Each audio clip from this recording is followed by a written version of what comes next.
the boys, and damn, man, probably out of everything we've talked about, I think I'm mostly invested in this show. This has been a damn good show. These first 3 episodes was great. Man. I want to get Sharonda and Larry's opinion. Let me just first say that this new chick that they got up there, Stormfront, a trick.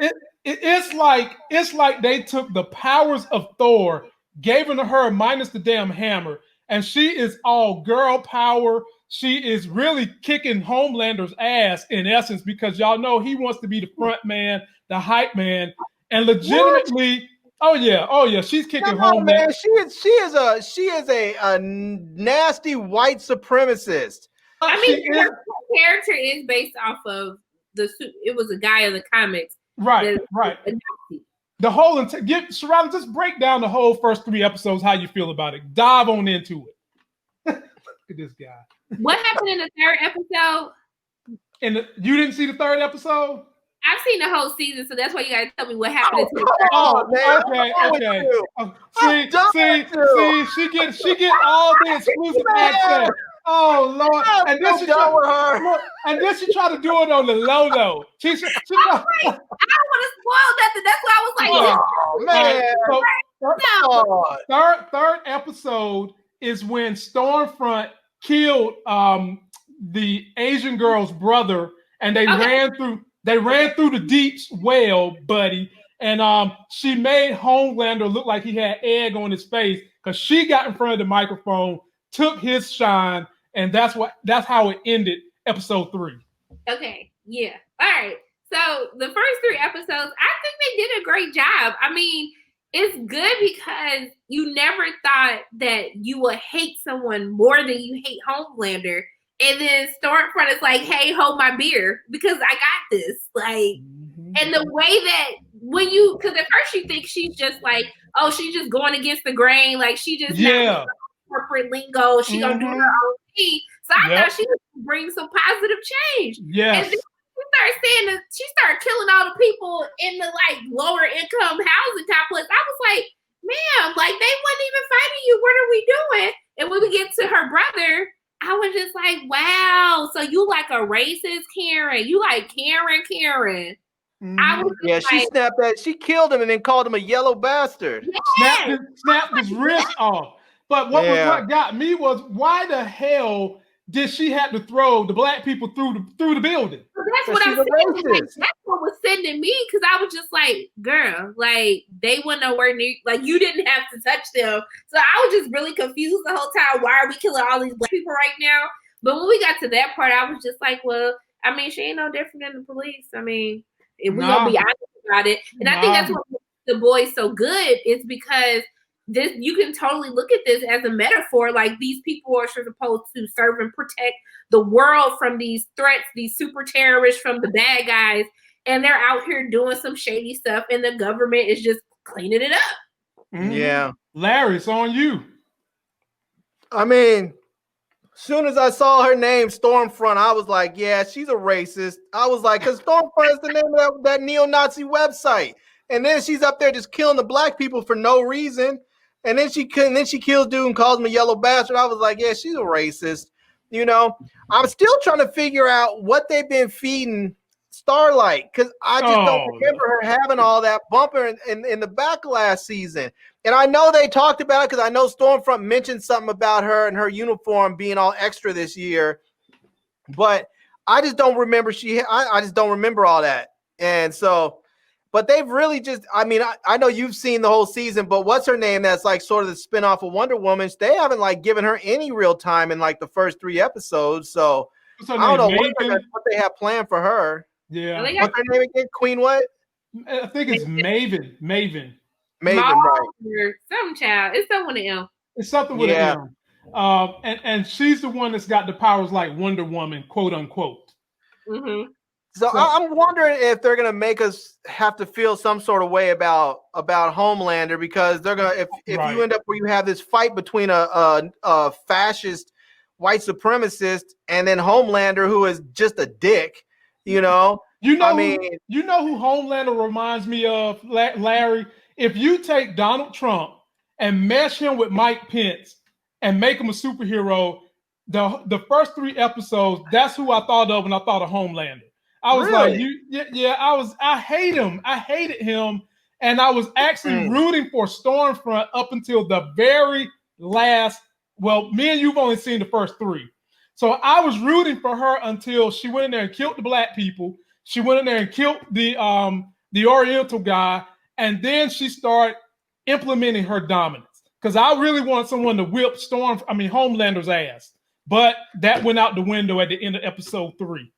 I'll tell you, these writers need to be careful before them Scientologists come after them, with their little spin-offs of that, poking fun at their church. Them Scientologists don't play, boy. Hey, look, man. They're going to come after them.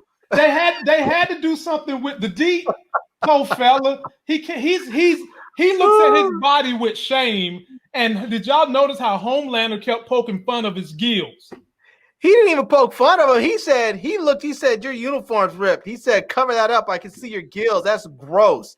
And you can see the conflict in the deep at the time because he had just gone through this where he was trying to get to terms with his own body. And then he was like, now Homelander's telling him that stuff is gross. And you can see the conflict where he's like, well, what do I do? Do I accept myself or do I try and be a part of the 7? So, I want to do better with the Deep and A-Train storylines. I just don't feel like they give them enough in the show. Well, speaking of them, what about Black Noir? Who?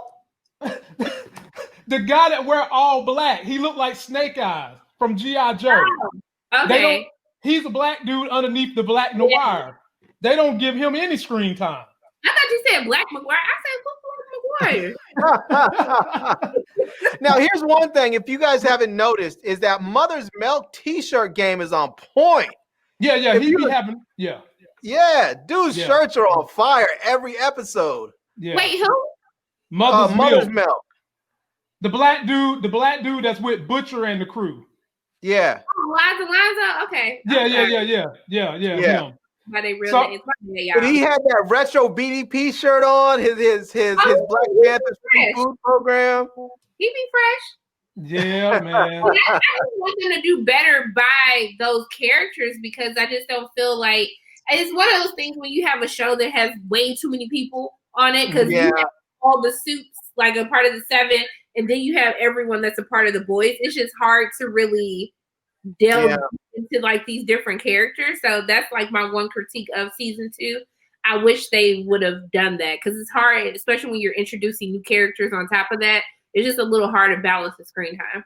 No, I agree because they all, when they're on screen, they all seem like they're very important in that moment. And I wish they all had more time so that we can get to know them. And I mean, some of these cable shows, I know they run like 10 episodes, 8 episodes, sometimes 12. I really feel like this is one of those shows that could have been a full like network TV season, a full 22, 24 episodes, and we would have been fine with it.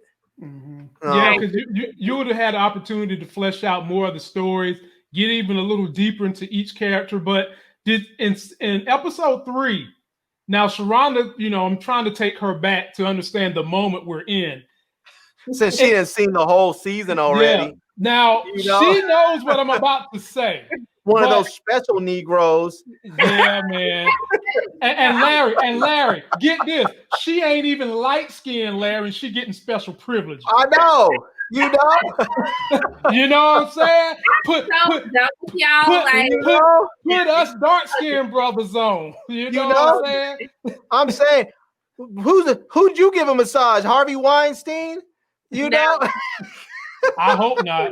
Damn, I hope not too. But anyway, did you notice how something was wrong with A-Train? He was going dizzy. And Larry, I'm kind of speaking to you, but Sharonda at the same time. Is there something that's going on with Compound V that could be, a side effect that they didn't warn people about? Is there something that could be a snafu in their powers? Highlight that for us, Sharonda, from what you saw in episode 3. No spoilers. She can't even do it. She's like, my mind's it's too blended together because I've seen it all. I would just tell you I wouldn't look that deep into that. Okay, never mind. Well, Larry, don't even answer that question. Last thing I want to know, the relationship between Huey and Starlight. Are either one of y'all feeling that relationship? Do y'all feel like that's a good part of this story? I'm more interested in the French dude and the Asian super chick. That's what I'm saying. Like, yeah. I mean, I want them to be together, but it's just like there's just more people that I care about than their characters. So I'm just like, yeah. There's one thing I'm curious about her is how did she go from being like caged up and basically a prisoner to all of a sudden now she's got her eyebrows done, her skin looks all nice and refreshed, like she's been using some, some oil of Olay or something. I mean, she looks like she's like straight on point. How'd that happen so quickly? She's a superhero. Okay. Then how'd she ever get bad? They probably been trying to help her like be incognito, like, hey, we're all wanted now, so you need to look a little bit normal because you're definitely gonna throw this off. Maybe so. I am curious to see what's gonna happen with those two, and I'm curious to see what's gonna happen with little dude that looked like little Brightburn baby. I forgot the boy's name. I don't know nobody. I know who you're talking about. The son, yeah man, because it looked like he was about to give it to Homelander when he pushed his mama. Okay, so y'all saw when he pushed him off the roof.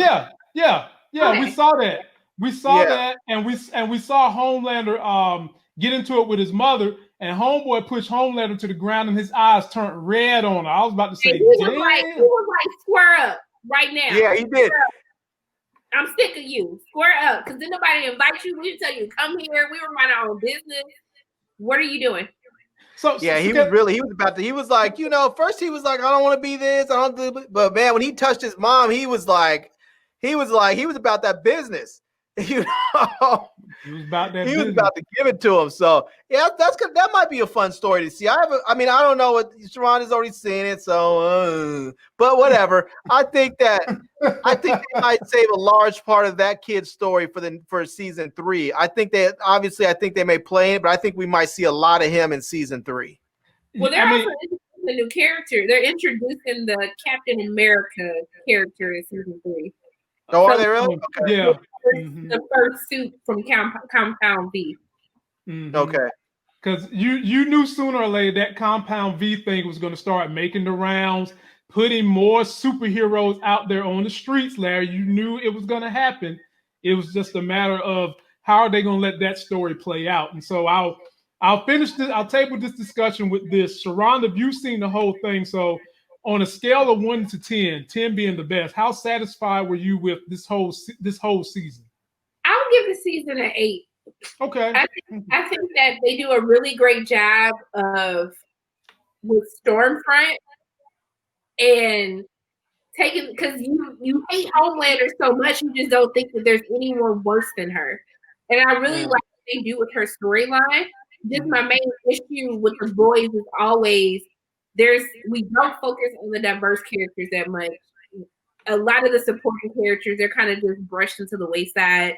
And that's the main problem that I have, because I think the boys are some of the most interesting characters, even more so than the suits. And we don't spend enough time with them, like delving deeper into their backstories. Okay. And Larry, so far from what you've seen, what do you hope to see going forward for the next couple of episodes? And Sharonda, how many episodes is this? 8 or 10? 8. Damn. So Larry, what do you want to see going forward based on the first 3? I kind of want to see. Somebody mentioned in the comments that says they think Huey's going to drink some of that Compound V, and I kind of want to see a regular person take some Compound V and see what happens to them. And see if they're going to end up becoming like a Captain America, in defense of everybody else, and see what goes down with that. And because it could be really interesting if that happens. I don't know if it is going to happen. Sharonda could tell us, but whatever, and but I'm curious to see if regular people end up getting some Compound V and taking it, and what happens with it. So. Oh, go ahead, Sharon. I'm sorry. 8 episodes? It is 8 episodes. 8, damn.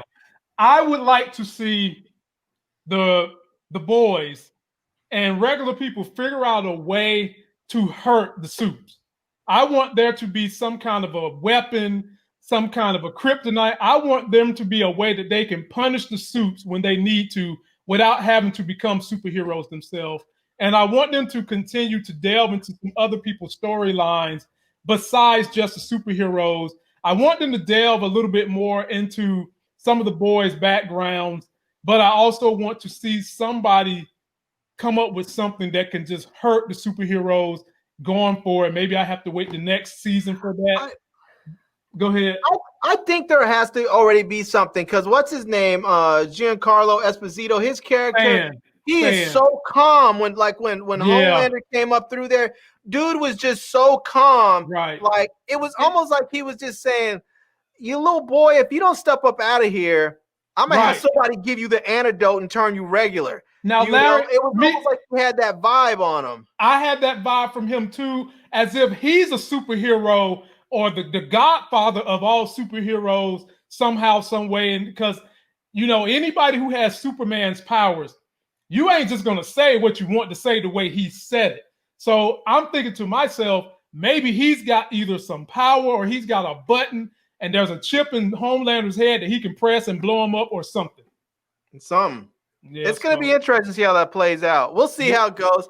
Sharonda could tell us if she wanted to. Yeah, Sharonda's one of those privileged Negroes. You know, some of us don't get the privilege. Yeah, she's special. You know, her teeth whiter than ours and shit. You know, so I can't. Yeah. She's worried about all these Mokalaka mixed chicks up in here, and she's up here special. You know, very much so. And ladies and gentlemen, she's so special. You need to subscribe to her channel. Her link is in the video description. First lady of reviewing movies and TV shows.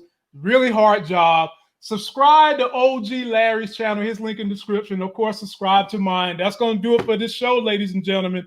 Be sure to go show Sharonda some support so she can keep coming back and antagonizing and terrorizing the hell out of Larry. That's why he's losing his hair, ladies and gentlemen. Because Sharonda be pulling that whip out on him. Tow. Don't forget to like our videos, comment, subscribe. Until Wednesday when we go live with E-Man. Wakanda forever too, y'all. Wakanda forever, my sister Sharonda. I almost forgot.